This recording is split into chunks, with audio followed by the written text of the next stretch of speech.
Okay, guys. This is chapter 2. I'm already 6 minutes in, so I forgot to record. I've gotten my last quote. I'm just going to read it to you guys. If you didn't see my last video, go check it out real quick, because it was a banger, guys. Let's get it. So, my first quote was, "They became motionless, gripped in each other's arms. 4 unwinking eyes, aimed, and 2 mouths open." Page 98. So, let's get back to Lord of the Flies. This is chapter 6. Beast from Air. Okay, let's see, where was I? Where's my mouse? There it is. Then roared. The hair on their foreheads fluttered, and flames blew out sideways from the fire. 15 yards away from them came the plopping noise of fabric blown open. Neither of the boys screamed, but the grip of their arms tightened and their mouths grew peaked. For perhaps 10 seconds they crouched like that while...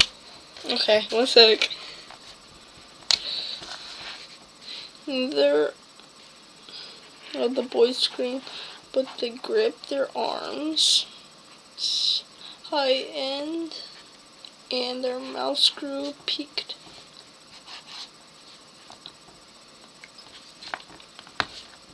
While the flailing fire sent smoke and sparks and waves of inconstant light over the top of the mountain.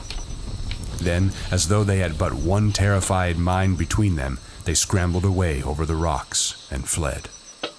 Ralph was dreaming. He had fallen asleep after what seemed hours of tossing and turning noisily among the dry leaves. Even the sounds of nightmare from the other shelters no longer reached him, for he was back to where he came from, feeding the ponies with sugar over the garden wall. Then someone was shaking his arm, telling him that it was time for tea. "Ralph, wake up!" The leaves were roaring like the sea. "Ralph, wake up! What's the matter? We saw the beast. Plain. Who are you?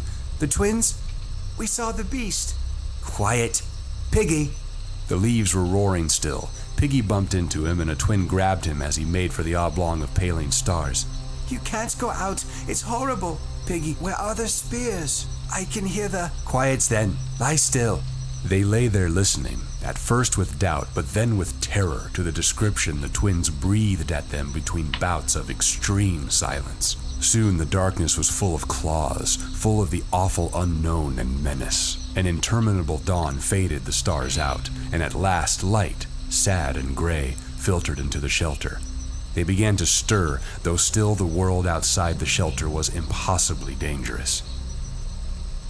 The maze of the darkness sorted into near and far, and at the high point of the sky, the cloudlets were warmed with color. A single seabird flapped upwards with a hoarse cry that was echoed presently, and something squawked in the forest. Now streaks of cloud near the horizon began to glow rosily, and the feathery tops of the palms were green. Ralph knelt in the entrance to the shelter and peered cautiously around him. "Sam and Eric, call them to an assembly. Quietly. Go on." The twins, holding tremulously to each other, dared the few yards to the next shelter and spread the dreadful news. Ralph stood up and walked for the sake of dignity, though with his back pricking to the platform. Piggy and Simon followed him, and the other boys came sneaking after. Ralph took the conch from where it lay on the polished seat and held it to his lips, but then he hesitated and did not blow. He held the shell up instead and showed it to them, and they understood. The rays of the sun that were fanning upwards from below the horizon swung downwards to eye level. Ralph looked for a moment at the growing slice of gold that lit them from the right hand and seemed to make speech possible. The circle of boys before him bristled with hunting spears. He handed the conch to Eric, the nearest of the twins. "We've seen the beast with our own eyes. No, we weren't asleep." Sam took up the story. By custom now, one conch did for both twins, for their substantial unity was recognized. "It was furry. There was something moving behind its head. Wings. The beast moved, too. That was awful. It kind of sat up. The fire was bright. We just made it up. More sticks on. There were eyes, teeth, claws. We ran as fast as we could, bashed into things. Sorry, guys. There were eyes, teeth, claws. We ran as fast as we could. Ooh, scary. Beast followed us. I saw it slinking behind the trees. Nearly touched me. Ralph pointed fearfully at Eric's face, which was striped with scars where the bushes had torn him. How did you do that? Eric felt his face. I'm all rough. Am I bleeding? The circle of boys shrank away in horror. Johnny, yawning still, burst into noisy tears and was slapped by Bill till he choked on them. The bright morning was full of threats, and the circle began to change. It faced out rather than in, and the spears of sharpened wood were like a fence. Jack called them back to the center. This will be a real hunt. Who will come? Ralph moved impatiently. These spears are made of wood. Don't be silly. Jack sneered at him. Frightened? Course I'm frightened. Who wouldn't be? He turned to the twins, yearning but hopeless. I suppose you aren't pulling our legs? The reply was too emphatic for anyone to doubt them, and Piggy took the conch. Couldn't we kind of stay here? Maybe the beast won't come near us. But for the sense of something watching them, Ralph would have shouted at him. Stay here and be cramped into this bit of island, always on the lookout? How should we get our food? And what's about the fire? Let's be moving, said Jack relentlessly. We're wasting time. No, we're not. What about the little uns? Sucks to the little uns. Someone's got to look after them. Nobody has so far. There was no need. Now there is. Piggy will look after them. That's right. Keep Piggy out of danger. Have some sense. What can Piggy do with only one eye? The rest of the boys were looking from Jack to Ralph curiously. And another thing, you can't have an ordinary hunt because the beast doesn't leave tracks. If it did, you'd have seen them. For all we know, the beast may swing through the trees like what's its name. They nodded. So we've got to think. Piggy took off his damaged glasses and cleaned the remaining lens. How about us, Ralph? You haven't got the conch. Here. I mean, how about us? Suppose the beast comes when you're all away. I can't see proper, and if I get scared... Jack broke in contemptuously. You're always scared. I got the conch. Conch, conch, shouted Jack. We don't need the conch anymore. We know who ought to say things.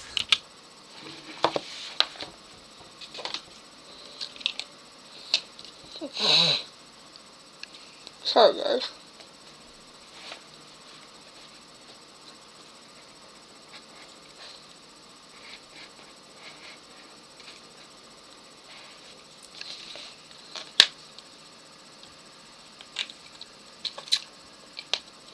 I think that's what it's gonna be for power.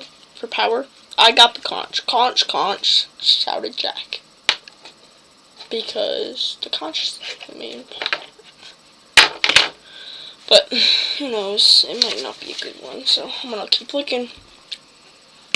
What good did Simon do speaking, or Bill, or Walter?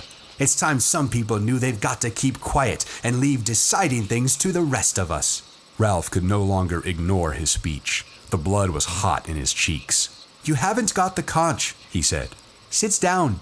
Jack's face went so white that the freckles showed as clear, brown flecks. He licked his lips and remained standing. This is a hunter's job.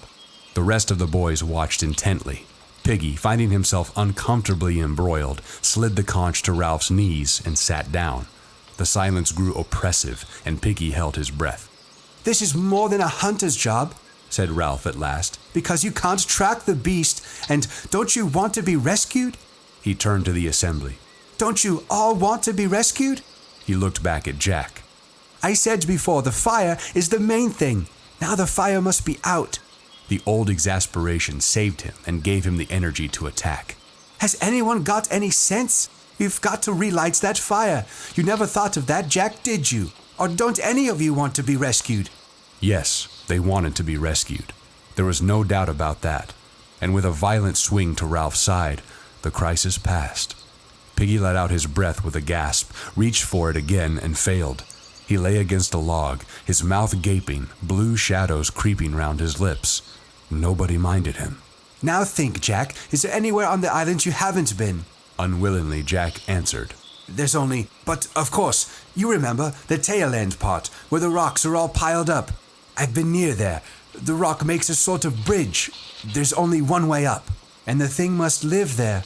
All the assembly talked at once. Quite. All right, that's where we'll look. If the beast isn't there, we'll go up to the mountain and look. And light the fire. Let's go. We'll eat first, then go. Ralph paused. We'd better take spears. After they had eaten, Ralph and the Biggins set out along the beach. They left Piggy propped up on the platform. This day promised, like the others, to be a sunbath under a blue dome. The beach stretched away before them in a gentle curve till perspective drew it in to one with the forest, for the day was not advanced enough to be obscured by the shifting veils of mirage. Under Ralph's direction, they picked up a careful way along the palm terrace, rather than dare the hot sand down by the water. He let Jack lead the way, and Jack trod with theatrical caution, though they could have seen an enemy 20 yards away. Ralph walked in the rear, thankful to have escaped responsibility for a time. Simon, walking in front of Ralph, felt a flicker of incredulity. A beast with claws that scratched, that sat on a mountaintop, that left no tracks and yet was not fast enough to catch Sam and Eric. However Simon thought of the beast, there rose before his inward sight the picture of a human, at once heroic and sick. He sighed. Other people could stand up and speak to an assembly, apparently without that dreadful feeling of the pressure of personality, could say what they would as though they were speaking to only one person. He stepped aside and looked back. Ralph was coming along, holding his spear over his shoulder. Diffidently, Simon allowed his pace to slacken until he was walking side by side with Ralph and looking up at him through the coarse black hair that now fell to his eyes. Ralph glanced sideways, smiled constrainedly as though he had forgotten that Simon had made a fool of himself, then looked away again at nothing. For a moment or two, Simon was happy to be accepted, and then he ceased to think about himself. When he bashed into a tree, Ralph looked sideways impatiently, and Robert sniggered. Simon reeled, and a white spot on his forehead turned red and trickled. Ralph dismissed Simon and returned to his personal hell. They would reach the castle some time, and the chief would have to go forward. Jack came trotting back. We're in sight now. All right, we'll get as close as we can. He followed Jack toward the castle where the ground rose slightly. On their left was an impenetrable tangle of creepers and trees. Why couldn't there be something in that? Because you can see, nothing goes in or out.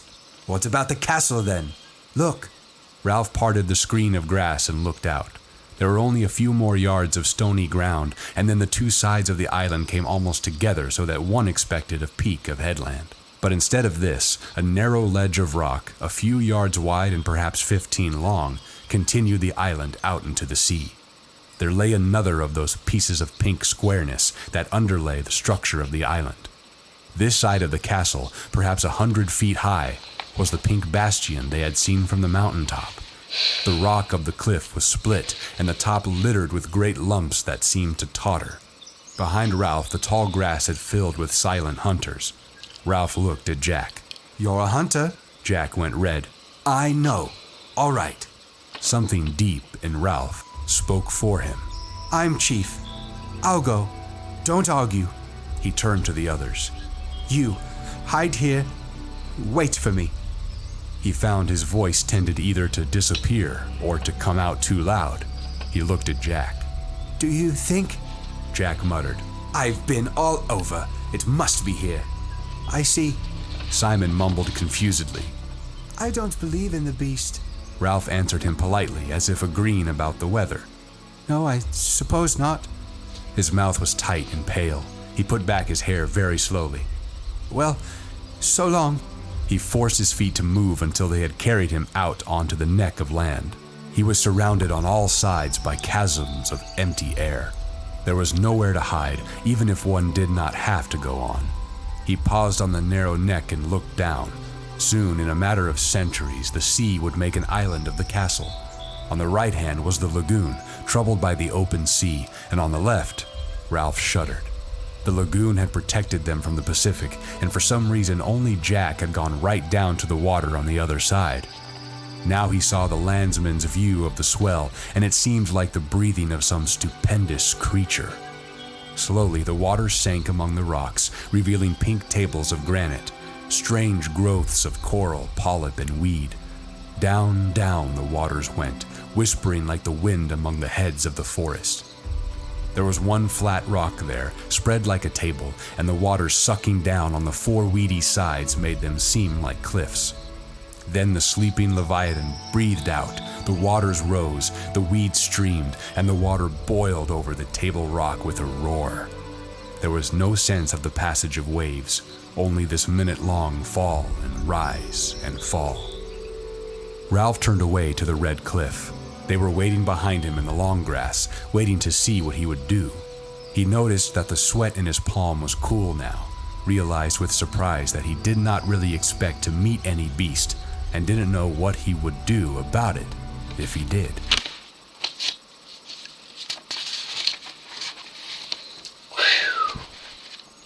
Wow. 13 minutes of you Did you guys. finish? No, I have about 5 minutes. Why? Where are you? You're on mute. Sorry, I have about 5 minutes. Are you? You're finished now? I started before you. I did pause a few times though to write stuff down. Okay, I'm gonna finish real quick. I have 3 pages left. Okay. See you in a minute. That's my friend Gavin, guys. We're just doing it together because we're in the same class. He saw that he could climb the cliff, but this was not necessary. The squareness of the rock allowed a sort of plinth round it, so that to the right, over the lagoon, one could inch along the ledge and turn the corner out of sight. It was easy going, and soon he was peering round the rock. Nothing but what you might expect. Pink, tumbled boulders with guano layered on them like icing, and a steep slope up to the shattered rocks that crowned the bastion. A sound behind him made him turn. Jack was edging along the ledge. Couldn't let you do it on your own. Ralph said nothing. He led the way over the rocks, inspected a sort of half-cave that held nothing more terrible than a clutch of rotten eggs, and at last sat down, looking around him and tapping the rock with the butt of his spear. Jack was excited. What a place for a fort. A column of spray wetted them. No fresh water. What's that then? There was indeed a long green smudge halfway up the rock. They climbed up and tasted the trickle of water. You could keep a coconut shell there, filling all the time. Not me. This is a rotten place. Side by side, they scaled the last height to where the diminishing pile was crowned by the last broken rock. Jack struck the near one with his fist and it grated slightly. Do you remember? Consciousness of the bad times in between came to them both. Jack talked quickly. Shove a palm trunk under that, and if an enemy came, look. 100 feet below them was the narrow causeway, then the stony ground, then the grass dotted with heads, and behind that, the forest. One heave, cried Jack, exulting. And we... He made a sweeping movement with his hand. Ralph looked toward the mountain. What's the matter? Ralph turned. Why? You were looking... I don't know why. There's no signal now. Nothing to show. You're nuts on the signal. The taut blue horizon encircled them, broken only by the mountaintop. That's all we've got. He leaned his spear against the rocking stone and pushed back 2 handfuls of hair. We'll have to go back and climb the mountain. That's where they saw the beast. The beast won't be there. What else can we do? The others, waiting in the grass, saw Jack and Ralph unharmed and broke cover into the sunlight. They forgot the beast in the excitement of exploration. They swarmed across the bridge and soon were climbing and shouting. Ralph stood now, one hand against an enormous red block, a block large as a mill wheel that had been split off and hung, tottering. Somberly, he watched the mountain. He clenched his fist and beat hammer-wise on the red wall at his right. His lips were tightly compressed and his eyes yearned beneath the fringe of hair. Smoke! He sucked his bruised fist. Jack, come on! But Jack was not there. A knot of boys, making a great noise that he had not noticed, were heaving and pushing at a rock. As he turned, the base cracked and the whole mass toppled into the sea so that a thunderous plume of spray leapt halfway up the cliff. Stop it! Stop it! His voice struck a silence among them. Smoke! A strange thing happened in his head. Something flittered there in front of his mind like a bat's wing, obscuring his idea. Smoke. At once the ideas were back, and the anger. We want to smoke, and you go wasting your time. You roll rocks. Roger shouted. We've got plenty of time. Ralph shook his head. We'll go to the mountain. The clamor broke out. Some of the boys wanted to go back to the beach. Some wanted to roll more rocks. The sun was bright, and danger had faded with the darkness. Jack, the beast might be on the other side. You can lead again. You've been. We could go by the shore. There's fruit. Bill came up to Ralph. Why can't we stay here for a bit? That's right. Let's have a fort. There's no food here, said Ralph, and no shelter. Not much fresh water. This would make a wizard fort. We can roll rocks. I say we'll go on, shouted Ralph furiously. We've got to make certain. We'll go now. Let's stay here. Back to the shelter. I'm tired. No! Ralph struck the skin of his knuckles. They did not seem to hurt. I'm chief. We've got to make certain. Can't you see the mountain? There's no signal showing. There may be a ship out there. Are all of you off your rockers? Mutinously, the boys fell silent, or muttering. Jack led the way down the rock and across the bridge.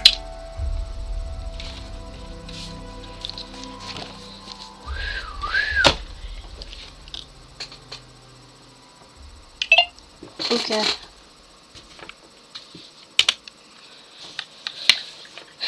It's about time. Shut up, princess. Princess? Where did he pull that out from? On my ass. So dumb. Okay. So, do you have, like, your paper with you for, like, or whatever, your shit. Whatever it's called. Your topics page. No. I haven't even made that. You haven't made your topics? No, I just highlight stuff, and I write stuff in my book. You're writing in your book? Yeah. Oh, imagine. I'm using my science folder that I never used once this year. I used it. I think I used it like once or twice. And it was for like the essay. And then like a paragraphs thing over e-learning. Let's see, what chapter did we just read? 6. Okay, let's see. Chapter 7. 28 minutes!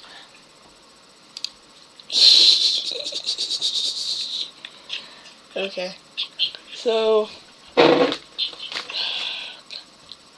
Wait, what character are you doing? I'm not sure yet. I'm thinking Piggy. Peggy. Piggy. He seems like a pretty easy... You're Peggy. He seems like a You pretty... little, Shut up, you listen. little fatty. He seems like a pretty easy character. Think about it. Because my sister told me something that I don't want to spoil for you if you don't know yet what happens to Piggy. Yeah, he dies. Okay. But is it... Who pushes the rock on him? Or pushes him off the cliff? I don't remember. All I know is that he died. Yeah. It was something with a rock or a cliff. Like somebody rolled a rock on him or he was pushed off a cliff. That's what my sister said. And I cannot wait till the day I do that to you. wait, so you're at 8, right? Have you read 8 or like are you at 8? I stopped when I got to 8. Okay, so it happens this chapter that Piggy dies. Because you said you heard Piggy died. You read that, right? No, I didn't read that. Oh. I just know he does. Okay. But yeah, that's one of the main reasons why I'm going to do Piggy. Because then also, I don't have to do anything on chapter, whatever, the chapters after he dies. And also He dies that in chapter 11. 11? You're kidding. That's what it says. You're not. You're joking. I'm not joking.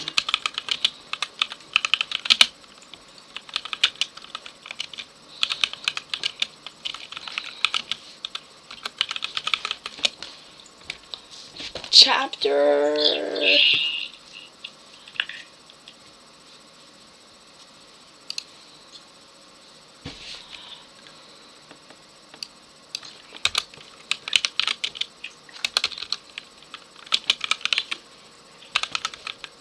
What chapter does Piggy die in Lord of the Flies? I looked it up. I'm looking now. You don't trust me? Yes, I don't. That's nice. Dang it. How does Piggy die in Chapter 11 of Lord of the Flies? As Piggy tries to speak, hoping to remind the group of the importance of the rules and rescue, Roger shoves a massive rock down the mountainside, but the boulder strikes Piggy, shatters the conch shell he is holding, and knocks him off the mountain to his death on the rocks below. So both. Somebody rolls a rock down the mountain, it hits him, and then it throws him off the cliff. That's embarrassing. How do you not react to that? It's a boulder. How do you not react to that? Oh, there's a rock coming. Oh shit, it's coming in front of me.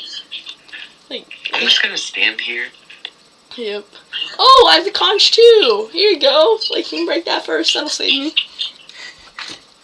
Stupid. That makes no sense.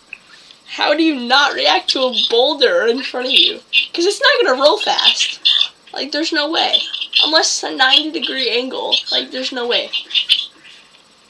Like, honestly. Because, like, it's a boulder. It's not gonna be... It's not gonna be... Like, that's stupid. Hey, honestly, I'm happy Piggy dies. I didn't really like him. I thought he was annoying. If you were a character, you would definitely be Piggy. No, I would not. I'd be Ralph. I'd be Ralph. No, you'd be a little No, I'd be bratty. Jack, overconfident. Mm-hmm. And then I'd be like, I'm the hunter, but with video games, like, I'm the, like, or whatever, I'm the best, like, we can go shit on this beast. Oh, do we know what the beast is yet? For you, at least?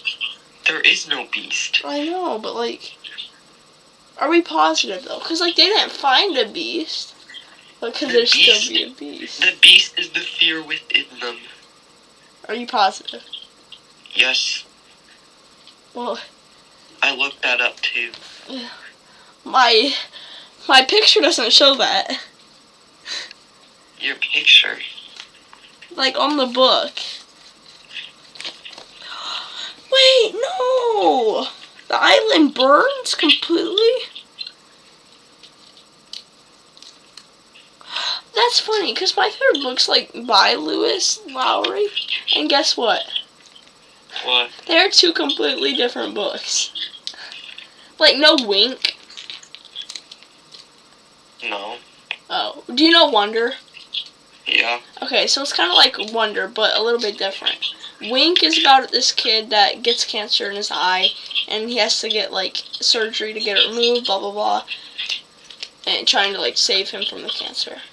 And so, Wink, he's got one eye, like, Wink because the other eye's shut, and stuff like that. But it's by that person. It's, like, a really kid-friendly book. Like, it's really good, like, if you're a kid. It was my favorite book in 6th grade. Like, I still like the book very much.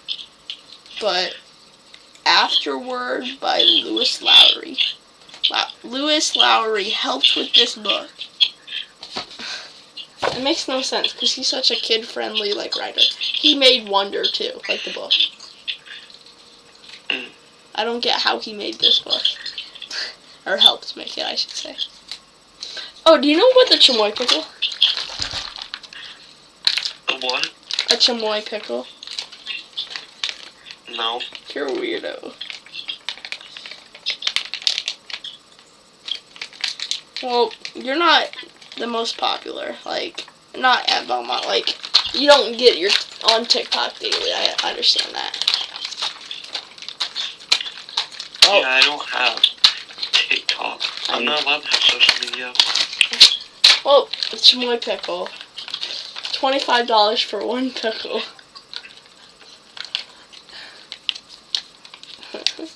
It's so stupid. Why would I spend this much money on a pickle? Why do I like pickles so much? Should I eat it? No. Why? Because you're gonna turn into Piggy if you do. What? It's a pickle. I bet you have so much fat. Me? Yeah. Yeah. I think that's I bet your belly is just all fat. Coffee. This is what's keeping me up right now. Fatty.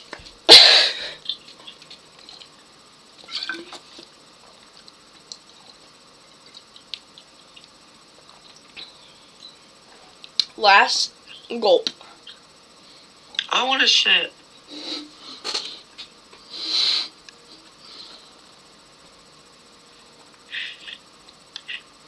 I left a little slurp for you. Slurp it. Thank you. I got you. I'll get your back washed. That's nasty. You left it. I also have sour worms and hot Cheetos. Fatty. I am not fat. Homie, I weigh over like 110 pounds. Like, I'm not fat. Well, actually, 110. yeah. I used to be 105 at the end of the school year. So you're gaining weight. Yeah, I have been. November, I was like 95, homie. Not November, January. I got weighed in January. I was like 90. What do you want, princess? Holy cow. Why do you have 3 full pops?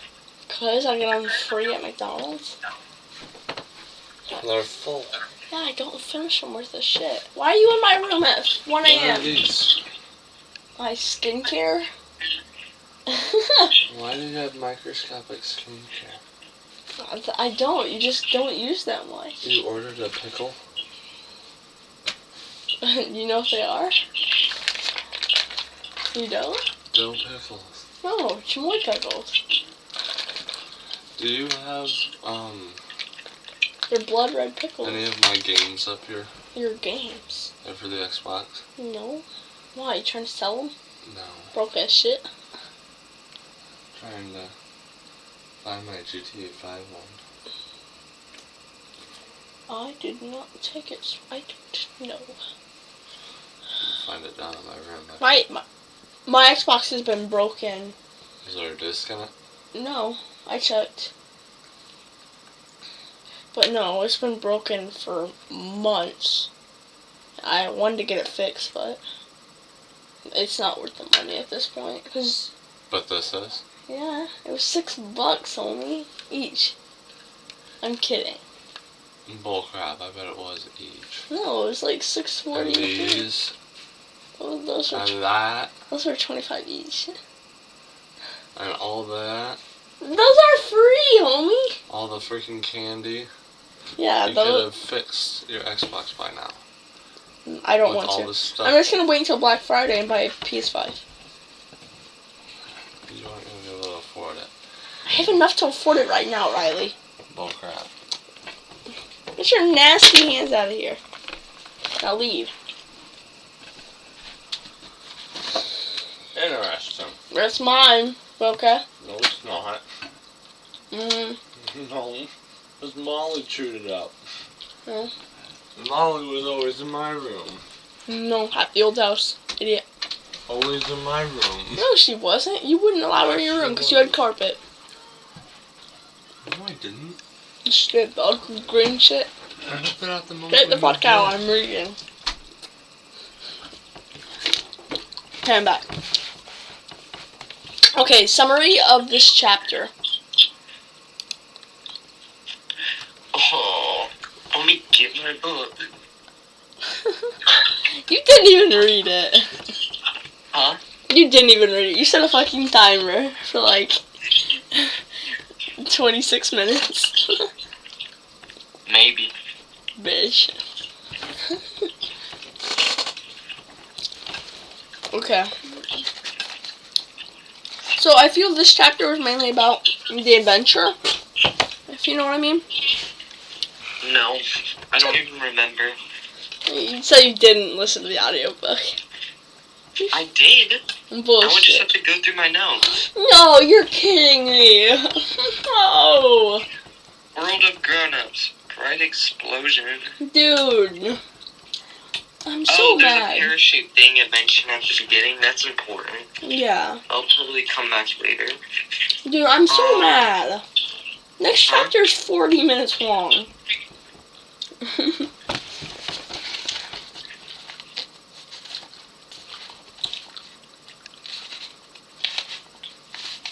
Wait, you said the parachute thing's important? Yeah, What page is that? I forget. 95. What part? Like the big paragraph on the bottom or the top? On the bottom. Oh, I found it. Yeah. A figure dropped swiftly beneath a parachute. Should I highlight that whole paragraph? I mean, if you want to. What did you highlight?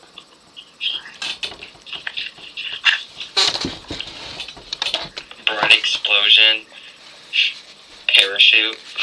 Is that all?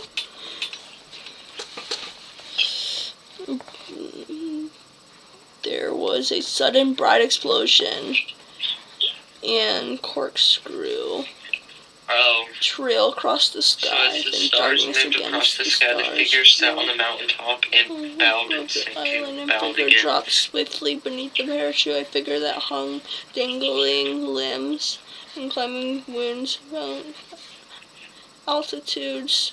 Figure were a wood. Then 3 miles up, the wind strangled the boar. In a deciding curve round in the sky, and swept the great slant across the Rayful Lagoon towards the mountain. The figure fell, crumbling among the blue flowers in the mountainside. But now there was a gentle breeze at the height, so the parachute flopped and banged and pulled, so that the figure with the feet that dangled behind it slid up the mountain. Okay, I think I got the amount I need. It was only more than half the paragraph. I started at, there was a sudden bright explosion, and then I ended at, slid up the mountain. Okay, chapter 7. How long is it? 30 minutes long, 28. And then the next one, chapter 8, is 40 minutes. Okay, we're stopping when we reach chapter 8. Okay, well, you can. I might continue, but No, you're not. yeah, I might read the whole thing tonight before bed. I might stay up all night. No, you aren't. You want to bet? Idiot. I'm not an idiot. I'm a genius. Thank you very much. Mm-hmm. Wait. What's the square root of 84? There is no square root. I'm proud of you. You think I'm an idiot? Yes. What's square root of 81? 9. Good. That took you kind of long. I'm Wait, mad. did it? I'm kind of mad. Why? Because there's no more algebras.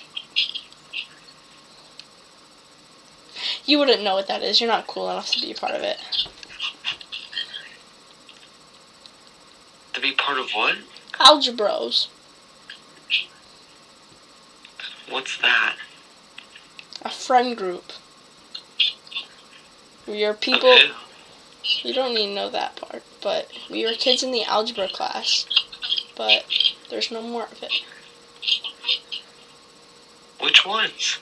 You don't need to know that. It was Why? boys in the algebra class. Because you were in it. Boys. Well, yeah, obviously. You're not cool enough. I'm not cool. Yes. Hey, I was offered to be in the group, thank you. Unlike you. Well, if I'm hanging out with you, does that mean I'm cool? Since you're cool. I'm not cool. We've just been chatting for like 10 minutes. I think we should get back to the book. Or like we should at least do a summary. That's not just about the parachute. That was 90% of it. No, it was a good 75. Because another part is them adventuring to go find the beast. That was not So there. write that. Parachute adventure. There you go. Summary. That is one shitty... We're gonna get a paragraph out of that. Yeah. That's some embarrassing stuff. Okay. But no, like... How, like, nobody's... And then, another one for, like, power is, like, not a quote, but, like, if in this section we could probably find something. How nobody was listening to the chief. Like, because remember he was like, we have to go back, or something like that. There's not much water, and then there's no food.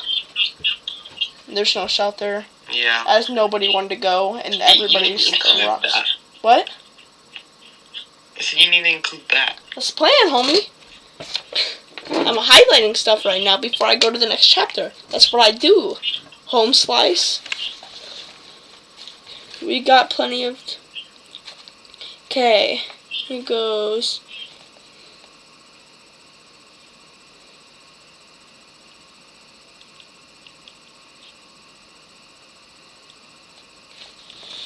We'll go to the mountain. Okay, so... I'm gonna start at we've got plenty of time. Ralph shook his head. We'll go to the mountain. The clamor broke out. Some of the boys wanted to go back to the beach.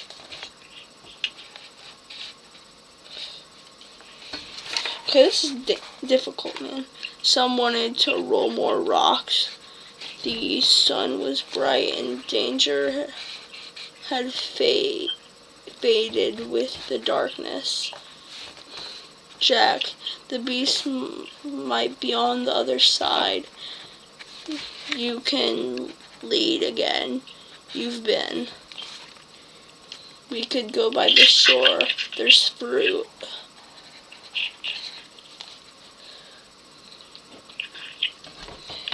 Why can't we stay here for a bit? That's right. Let's have a fort. There's no food here. And no shelter. This would make a wizard fort. We can't roll rock. We can roll rocks right onto the bridge. I say we'll go on. We've got to make certain we'll go now. Let's stay here.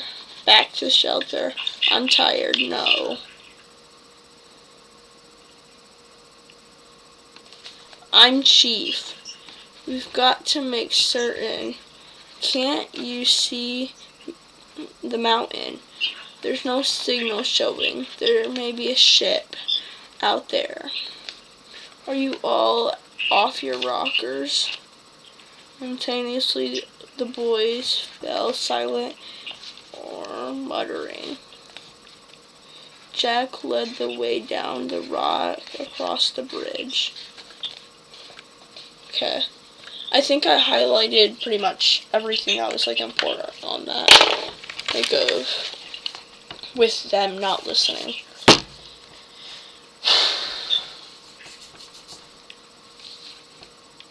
Ugh. I love reading at 1 a.m. So we're only at chapter 7. Yeah. Why do you keep looking to your left? Can I not look at my Spotify? I was wondering what the song was. When I'm not reading, I play Spotify. Is that an issue? Very. Sorry, you can't afford a Spotify Premium. I have Spotify Premium, so you can shut your mouth. Really? Yes. Who pays for it? Your mommy? Yeah, my parents do. Bro, you think you're rich working at McDonald's? I don't. Oh, guess what? What? Okay. So, this is always funny to me. Josh, his mom, is a DoorDash person, if you didn't know. And so we always see him, like, getting the DoorDash for his mom. And so he gets a little cut or whatever, I don't even know. And today, I went to McDonald's, not to work, just to get something to eat. Or like something like that. I think I was getting my daily coffee. And he was working at McDonald's. His hair looked so gross. Like, honestly, I wanted to vomit. Like, he had it in, like, a disgusting man bun or something. Ew. Yeah, like, no. And because we have to wear our hats, like, it's a rule. We have to have our hair back, you know? And, yeah, so he had it, like, back, and, like, he didn't even have it, like, in the hole. It was under the hat, and he had it in a man bun. I wanted to vomit so bad. I just caught a fly in my hand. Talking about wanting to vomit. 1 second, I'll open my window.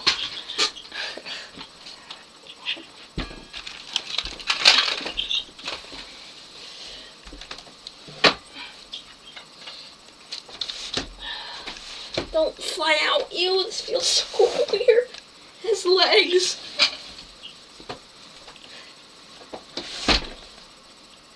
He's gone. That was weird. I'm not eating with this hand tonight. Or snacking with this hand, I should say.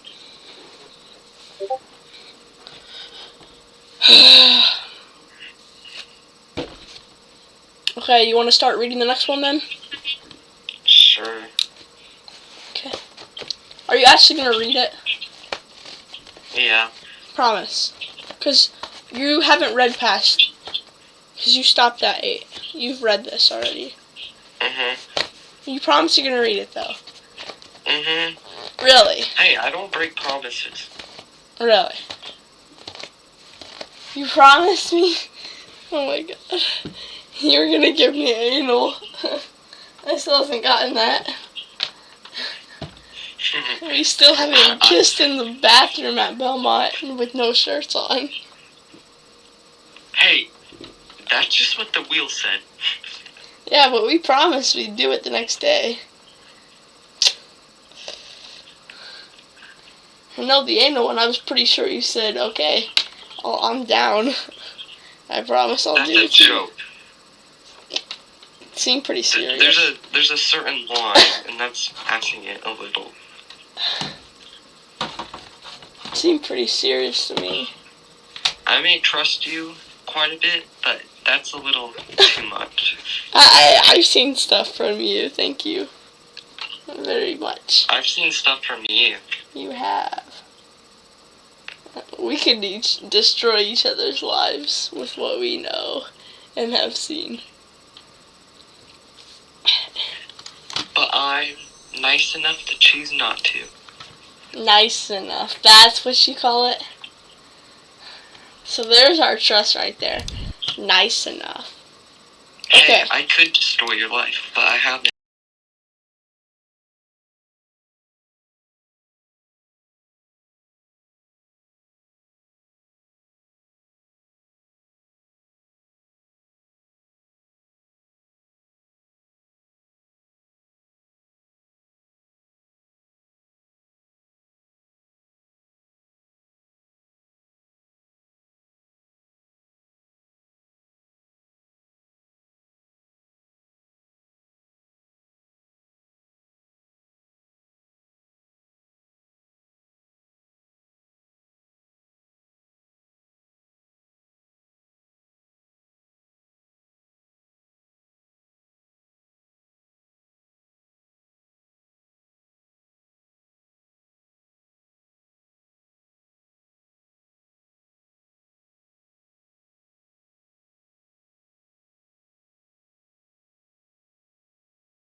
Most people have no clue that in 2023, the best way to make money on Amazon is not with physical products.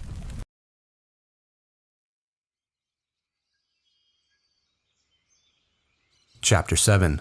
Shadows in Tall Trees. The pig run kept close to the jumble of rocks that lay down by the water on the other side, and Ralph was content to follow Jack along it. If you could shut your ears to the slow suck down of the sea and boil of the return, if you could forget how dun and unvisited were the ferny coverts on either side, then there was a chance that you might put the beast out of mind and dream for a while. The sun had swung over the vertical, and the afternoon heat was closing in on the island. Ralph passed a message forward to Jack, and when they next came to fruit, the whole party stopped and ate. Sitting, Ralph was aware of the heat for the first time that day. He pulled distastefully at his gray shirt and wondered whether he might undertake the adventure of washing it. Sitting under what seemed an unusual heat even for this island, Ralph planned his toilet. He would like to have a pair of scissors and cut his hair. He flung the mask back, cut his filthy hair right back to half an inch. He would like to have a bath, a proper wallow with soap.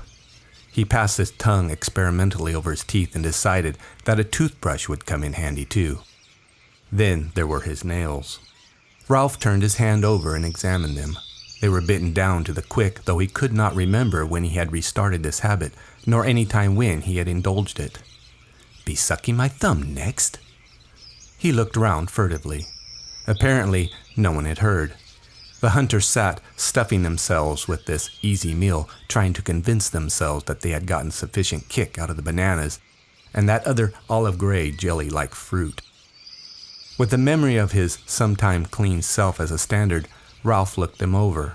They were dirty, not with the spectacular dirt of boys who had fallen into mud or been brought down hard on a rainy day. Not one of them was an obvious subject for a shower, and yet hair much too long, tangled here and there, knotted round a dead leaf or a twig.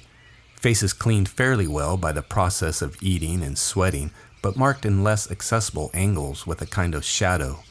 Clothes worn away, stiff like his own with sweat, put on, not for decorum or comfort, but out of custom, the skin of the body, scurfy with brine. He discovered with a little fall of the heart that these were the conditions he took as normal now, and that he did not mind. He sighed and pushed away the stalk from which he had stripped the fruit. Already the hunters were stealing away to do their business in the woods or down by the rocks. He turned and looked out to sea. Here, on the other side of the island, the view was utterly different. The filmy enchantments of mirage could not endure the cold ocean water, and the horizon was hard, clipped blue.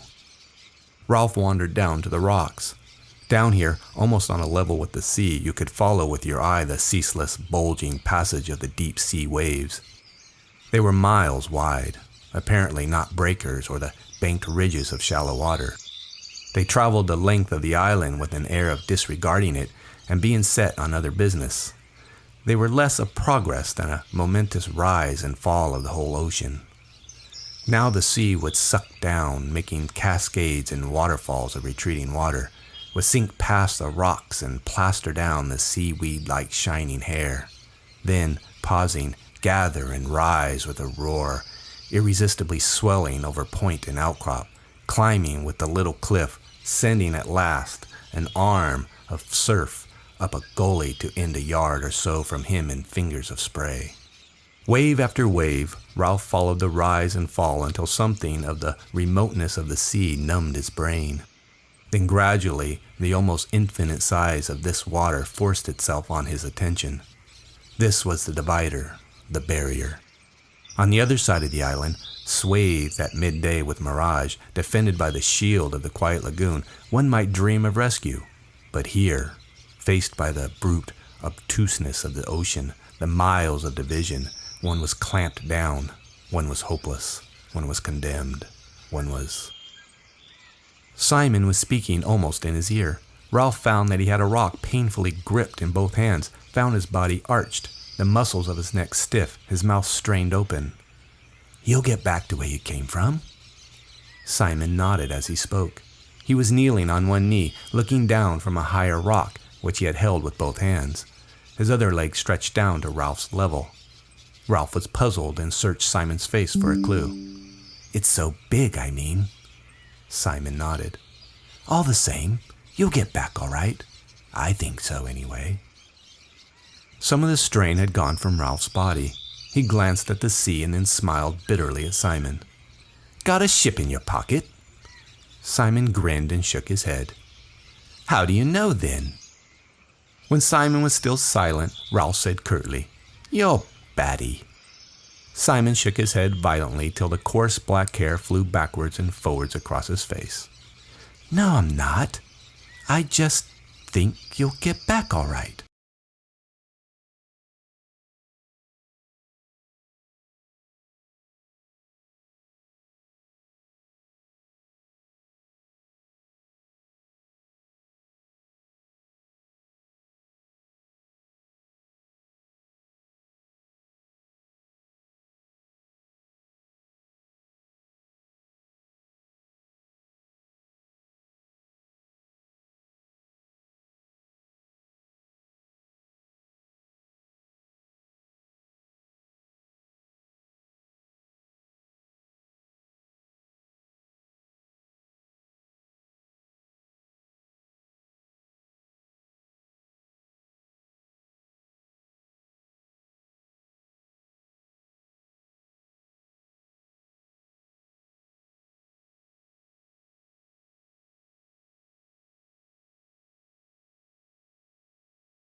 Today's the day I joined the most trendy thing right now. That's Illinois Pickle. What is up, guys? It's your boy Crown here, and today we are trying something kind of new here. Well, this is my new channel. What is up, guys? It's your boy Crown here. What is up, guys? It's your boy Crown here, and today we are trying something kind.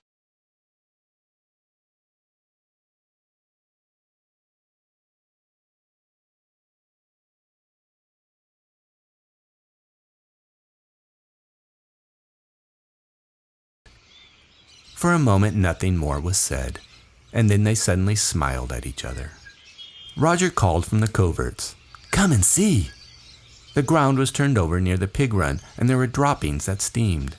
Jack bent down to them as though he loved them. Ralph, we need meat, and if we are hunting the other thing. If you mean going the right way, we'll hunt. They set off again, the hunters bunched a little by fear of the mentioned beast, while Jack quested ahead. They went more slowly than Ralph had bargained for, yet in a way he was glad to loiter, cradling his spear.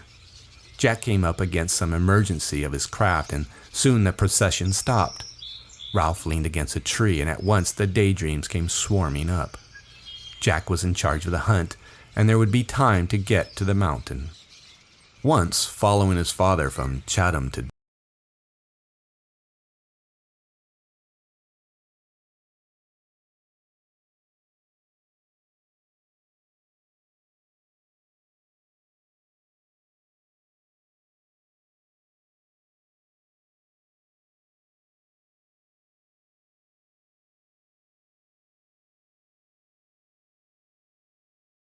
Devonport, they had lived in a cottage on the edge of the moors.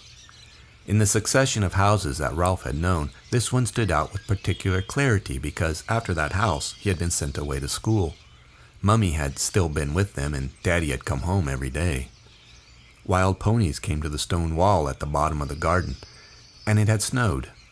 Just behind the cottage, there was a sort of shed, and you could lie up there watching the flakes swirl past. You could see the damp spot where each flake died. Then you could mark the first flake that lay down without melting or watch the whole ground turn white. You could go indoors when you were cold and look out of the window, past the bright copper kettle and the plate with the little blue men. When you went to bed, there was a bowl of cornflakes with sugar and cream. And the books, they stood on the shelf by the bed, leaning together with always 2 or 3 laid flat on top because he had not bothered to put them back properly. They were dog-eared and scratched. There was the bright, shiny one about Topsy and Mopsy that he never read because it was about 2 girls. There was the one about the magician which he read with a kind of tied-down tear, skipping page 27 with the awful picture of the spider.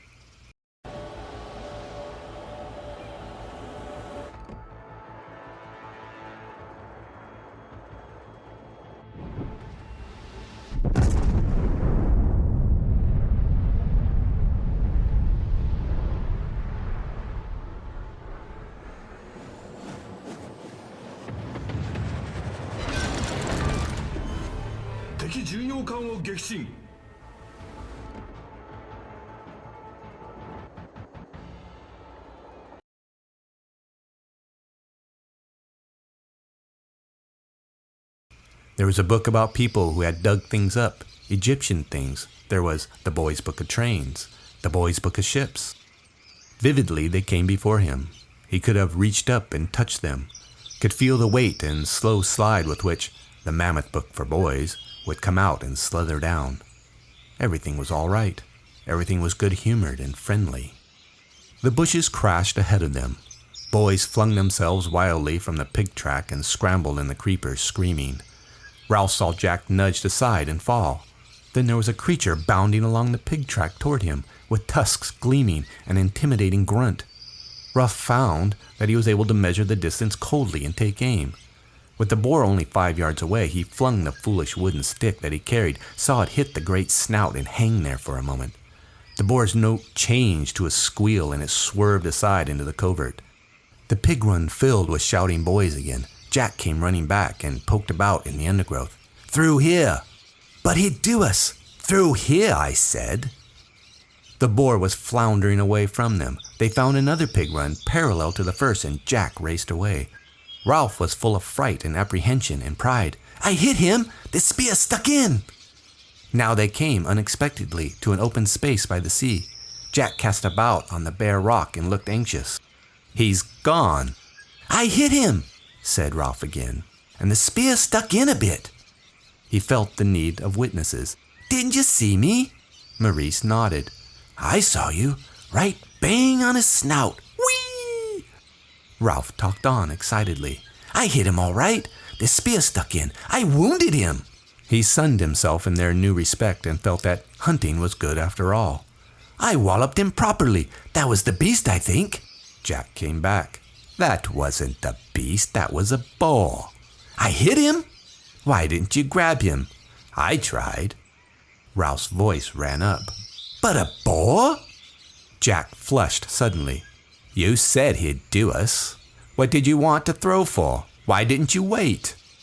He held out his arm. "Look." He turned his left forearm for them all to see. On the outside was a rip. Not much, but bloody. "He did that with his tusks. I couldn't get my spear down in time."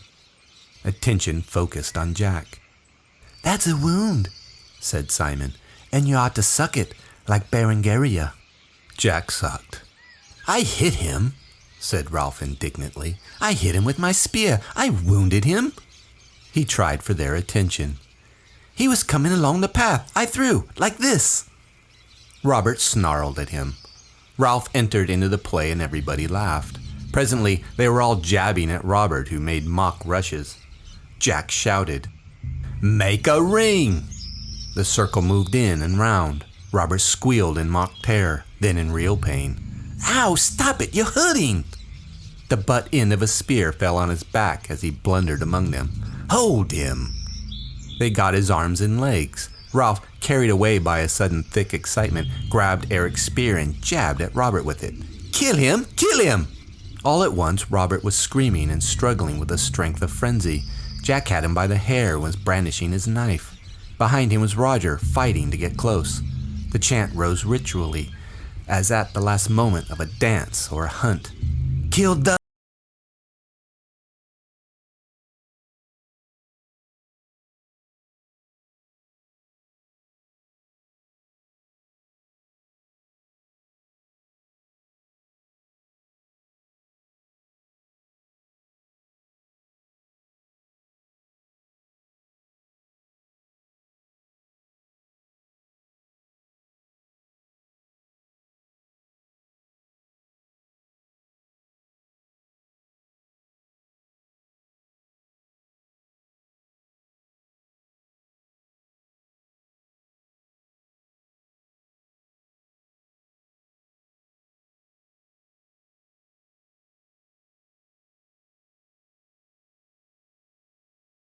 The pig! Cut his throat!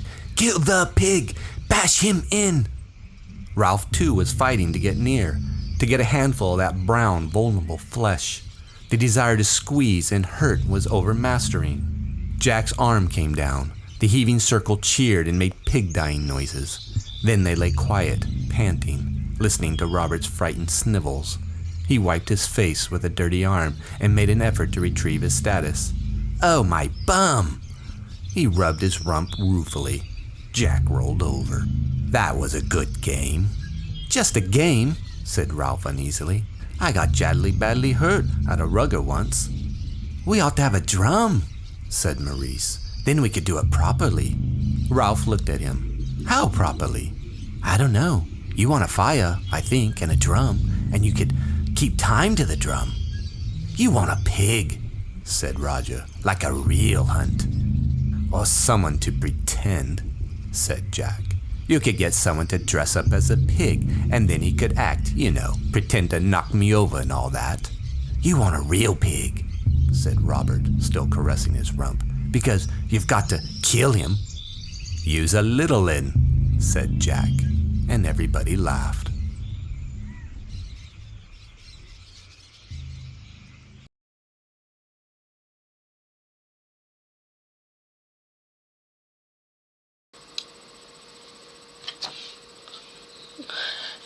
That is not okay. Dude. You can just kill a little one. Why do you look so surprised? They're trying to murder each other.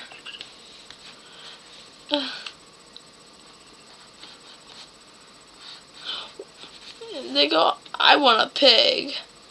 Like a real hunt. And they go, or someone to pretend. You could get someone to dress up like a pig, and then they could act, pretend, pretend to knock me over and all that. You want a real pig. Because you gotta kill him. Use a little un, Jack said, and everybody laughed.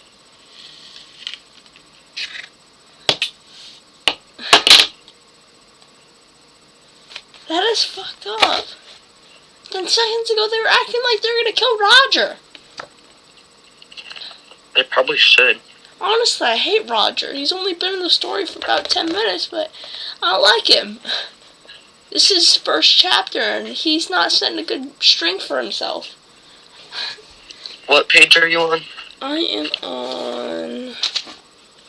I'm about halfway down. I'm pretty much done with 115. But I keep stopping to write and highlight and stuff like that. Why? What are you at? 117. Dick. Bye. Again.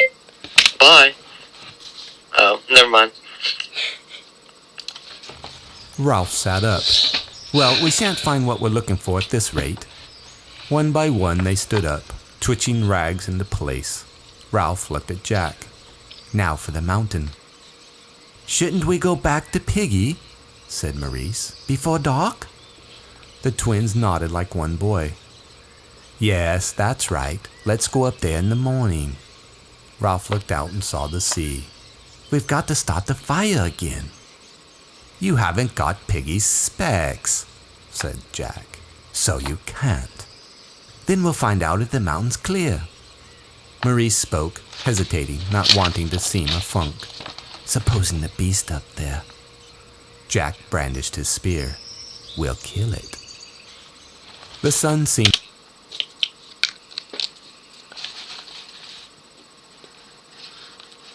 Supposing the beast is up there, Jack burnished his spear. We'll kill it.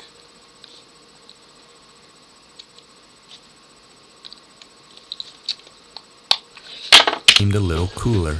He slashed with the spear. What are we waiting for?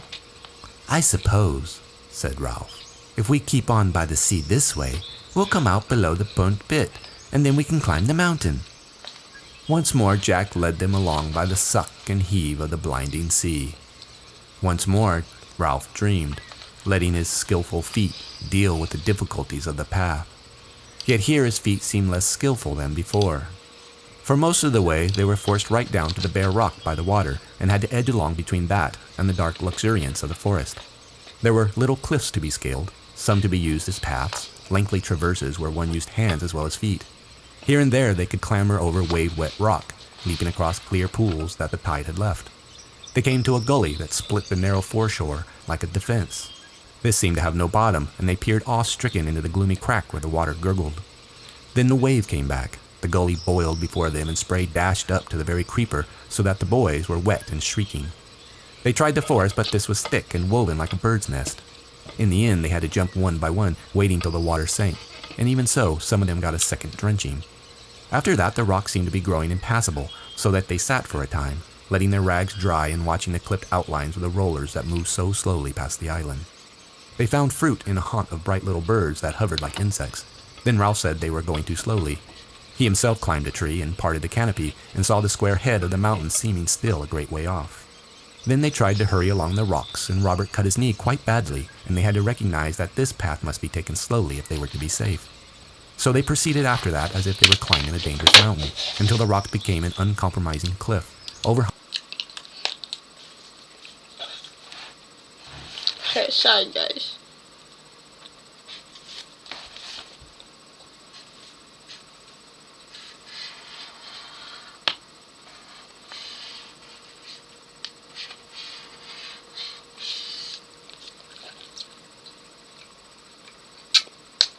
Oh guys, I am going to try something. Closed captions for you. Hung with impossible jungle and falling sheer into the sea. Ralph looked at the sun critically. Early evening, after tea time at any rate. I don't remember this cliff, said Jack, crestfallen. So this must be the bit by the coast I missed. Ralph nodded. Let me think. By now, Ralph had no self-consciousness in public thinking, but would treat the day's decisions as though he were playing chess. The only trouble was that he would never be a very good chess player. He thought of the little uns and Piggy. Vividly, he imagined Piggy by himself, huddled in a shelter that was silent except for the sounds of nightmare. We can't leave the little uns alone with Piggy, not all night. The other boys said nothing but stood round watching him. If we went back, we should take ours. Jack cleared his throat and spoke in a queer, tight voice. We mustn't let anything happen to Piggy, must we? Ralph tapped his teeth with the dirty point of Eric's spear. If we go across, he glanced round him. Someone's got to go across the island and tell Piggy we'll be back after dark. Bill spoke, unbelieving. Through the forest by himself? Now? We can't spare more than one. Simon pushed his way to Ralph's elbow. I'll go if you like. I don't mind, honestly. Before Ralph had time to reply, he smiled quickly, turned and climbed into the forest. Ralph looked back at Jack, seeing him infuriatingly for the first time. Jack, that time you went the whole way to the Castle Rock. Jack glowered. Yes? You came along part of this shore, below the mountain, beyond there. Yes? And then I found a pig run. It went for miles. So the pig run must be somewhere in there. Ralph nodded. He pointed at the forest.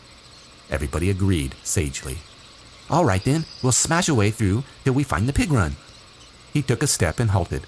Wait a minute though. Where does the pig run go to? The mountain, said Jack. I told you, he sneered. Don't you want to go to the mountain? Ralph sighed, sensing the rising antagonism, understanding that this was how Jack felt as soon as he ceased to lead. I was thinking of the light. We'll be stumbling about. We were going to look for the beast. There won't be enough light. I don't mind going, said Jack hotly. I'll go when we get there, won't you? Would you rather go back to the shelters and tell Piggy? Now it was Ralph's turn to flush, but he spoke despairingly, out of the new understanding that Piggy had given him. Why do you hate me? The voice stirred uneasily as though something indecent had been said. The silence lengthened. Ralph, still hot and hurt, turned away first. Come on. He led the way and set himself, as by right, to hack at the tangles. Jack brought up the rear, displaced and brooding. The pig track was a dark tunnel, for the sun was sliding quickly toward the edge of the world, and in the forest shadows were never far to seek.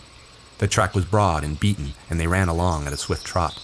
Then the roof of leaves broke up, and they halted, breathing quickly, looking at the few stars that pricked around the head of the mountain. There you are. The boys peered at each other doubtfully. Ralph made a decision. We'll go straight across to the platform and climb tomorrow. They murmured agreement, but Jack was standing by his shoulder. If you're frightened, of course. Ralph turned on him. Who went first to the castle rock? I went too, and that was daylight. All right, who wants to climb the mountain now? Silence was the only answer. Sam and Eric, what about you? We ought to go and tell Piggy. Yes, tell Piggy that. But Simon went. We ought to tell Piggy in case... Robert? Bill? They were going straight back to the platform now. Not, of course, that they were afraid, but tired. Ralph turned back to Jack. You see? I'm going up the mountain. The words came from Jack viciously, as though they were a curse. He looked at Ralph, his thin body tensed, his spear held as if he threatened him. I'm going up the mountain to look for the beast. Now. Then the supreme sting, the casual bitter word. Coming. At that word...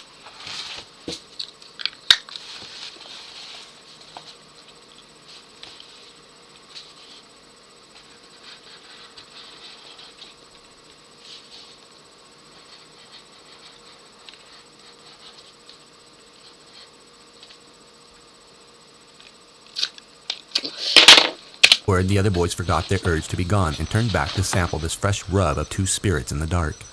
The word was too good, too bitter, too successfully daunting to be repeated. It took Ralph at low water when his nerve was relaxed for the return to the shelter and the still friendly waters of the lagoon. I don't mind. Astonished, he heard his voice come out, cool and casual, so that the bitterness of Jack's taunt felt powerless. If you don't mind, of course. Oh, not at all. Jack took a step. Well then...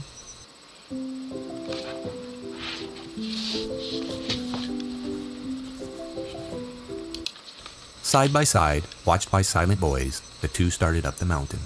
Ralph stopped. We're silly. Why should only two go? If we find anything, two won't be enough.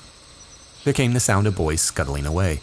Astonishingly, a dark figure moved against the tide. Roger? Yes. That's three then. Once more they set out to climb the slope of the mountain. The darkness seemed to flow round them like a tide. Jack, who had said nothing, began to choke and cough, and a gust of wind set all three spluttering.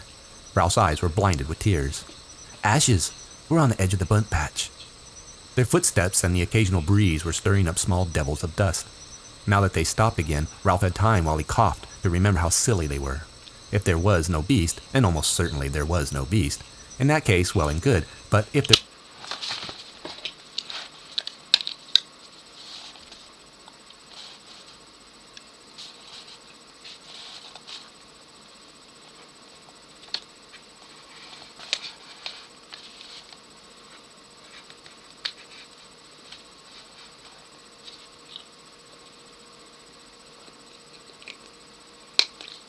There was something waiting on top of the mountain. What was the use of the three of them, handicapped by the darkness and carrying only sticks? But being fools. Out of the darkness came the answer. Windy. Irritably, Ralph shook himself. This was all Jack's fault. Course I am, but we're still being fools. If you don't want to go on, said the voice sarcastically, I'll go up by myself. Ralph heard the mockery and hated Jack. The sting of ashes in his eyes, tiredness, fear, enraged him. Go on then, we'll wait here. There was silence. Why don't you go? Are you frightened? A stain in the darkness, a stain that was Jack, detached itself and began to draw away. All right, so long. The stain vanished. Another took its place. Ralph felt his knee against something hard and rocked a charred trunk that was edgy to the touch. He felt the sharp cinders that had been bark push against the back of his knee and knew that Roger had sat down. He felt with his hands and lowered himself beside Roger while the trunk rocked among the miserable ashes. Roger, uncommunicative by nature, said nothing. He offered no opinion on the beast, nor told Ralph why he had chosen to come on this mad expedition. He simply sat and rocked the trunk gently. Ralph noticed a rapid and infuriating tapping noise and realized that Roger was banging his silly wooden stick against something. So they sat, the rocking, tapping, impervious Roger and Ralph, fuming. Round them the closed sky was loaded with stars, save where the mountain punched up a hole of blackness. There was a slithering noise high above them, the sound of someone taking giant and dangerous strides on rock or ash.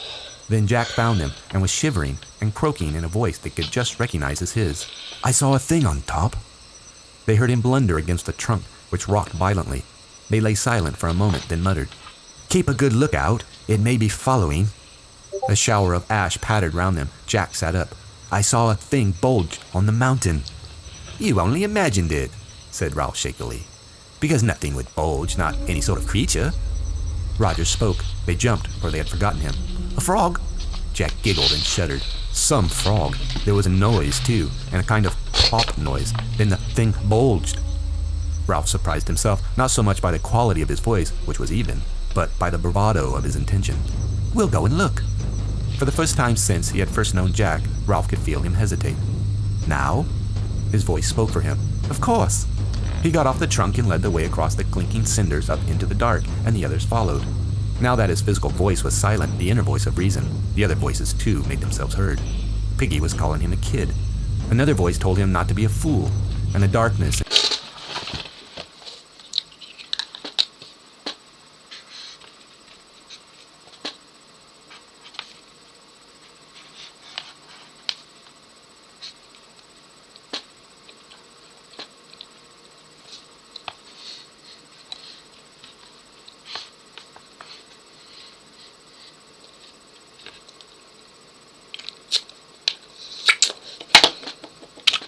and desperate enterprise gave the night a kind of dentist chair unreality. As they came to the last slope, Jack and Roger drew near, changed from the ink stains to distinguishable figures. By common consent, they stopped and crouched together. Behind them, on the horizon, was a patch of lighter sky where in a moment the moon would rise. The wind roared once in the forest and pushed their rags against them. Ralph stirred. "Come on!" They crept forward, Roger lagging a little. Jack and Ralph turned the shoulder of the mountain together. The glittering lengths of the lagoon lay below them, and beyond that a long white smudge that was the reef. Roger joined them. Jack whispered, "Let's creep forward on hands and knees. Maybe it's asleep." Roger and Ralph moved on, this time leading Jack in the rear. For all his brave words, they came to the flat top where the rock was hard to hands and knees. A creature that bulged. Ralph put his hand in the cold, soft ashes of the fire and smothered a cry. His hand and shoulder were twitching from the unlooked-for contact. Green lights of nausea appeared for a moment and ate into the darkness. Roger lay behind him, and Jack's mouth was at his ear. "Over there, where there used to be a gap in the rock, a sort of hump. See?" Ashes blew into Ralph's face from the dead fire. He could not see the gap or anything else because the green lights were opening again and growing, and the top of the mountain was sliding sideways. Once more, from a distance, he heard Jack's whisper. "Scared?" Not scared so much as paralyzed, hung up there immovable on top of a diminishing, moving mountain. Jack slid away from him. Roger bumped, fumbled with a hiss of breath, and passed onwards. He heard them whispering, "Can you see anything?" "There." In front of them, only 3 or 4 yards away, was a rock-like hump where no rock should be. Ralph could hear a tiny chattering noise coming from somewhere, perhaps from his own mouth. He bound himself together with his will, fused his fear and loathing into a hatred, and stood up. He took 2 leaded steps forward. Behind them, the sliver of moon had drawn clear of the horizon. Before them, something like a great ape was sitting asleep with his head between its knees. Then the wind roared in the forest. There was confusion in the darkness, and the creature lifted its head, holding toward them the ruin of a face. Ralph found himself taking giant strides among the ashes, heard other creatures crying out and leaping, and dared the impossible on the dark slope. Presently the mountain was deserted, save for the 3 abandoned sticks and the thing that bowed.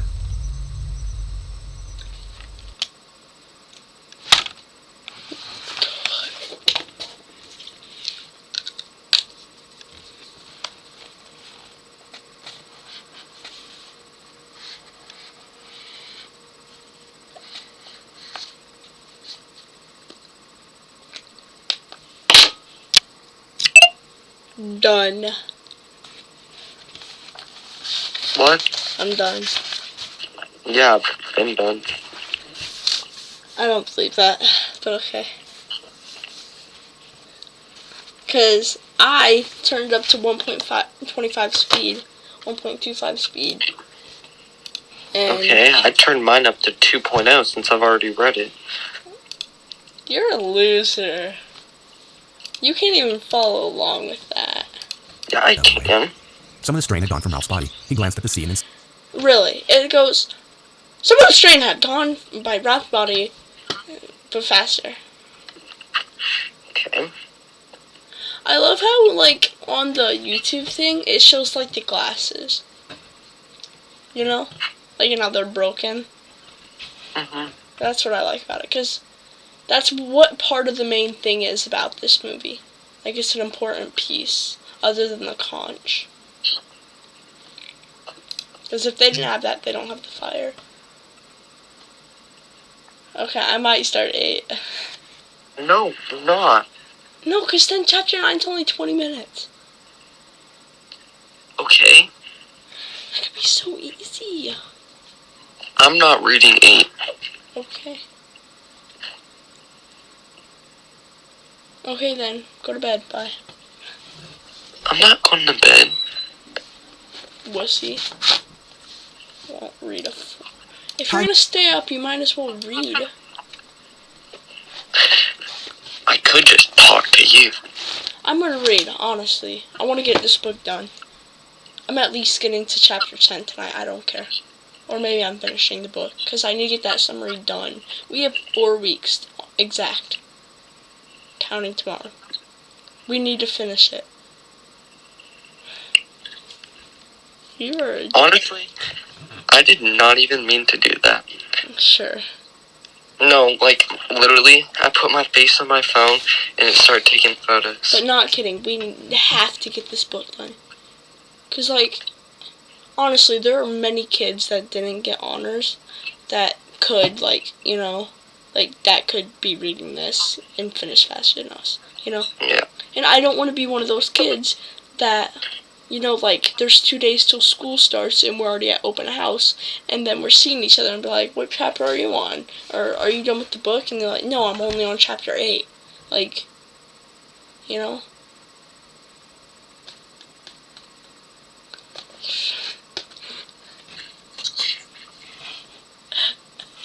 You dick.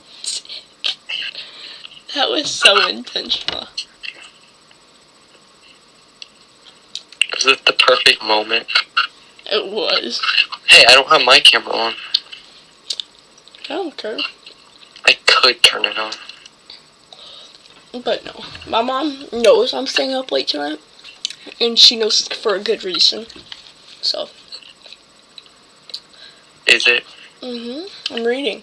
Oh, yes! Guess what? Chapter 11 is only 24 minutes. Chapter 12, it's the last chapter. It's the longest. Well, second longest. The first one's the longest. It's 41 minutes.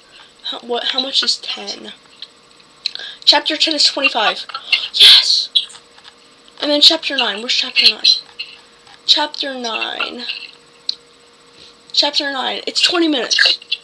That's so easy. We'd have... That's like No, 3-4 hours. No, it's an hour and 40 minutes to get to done with 11 and get to 12. I'm doing it. I don't care what you say. Okay. If you want to join me, you can, but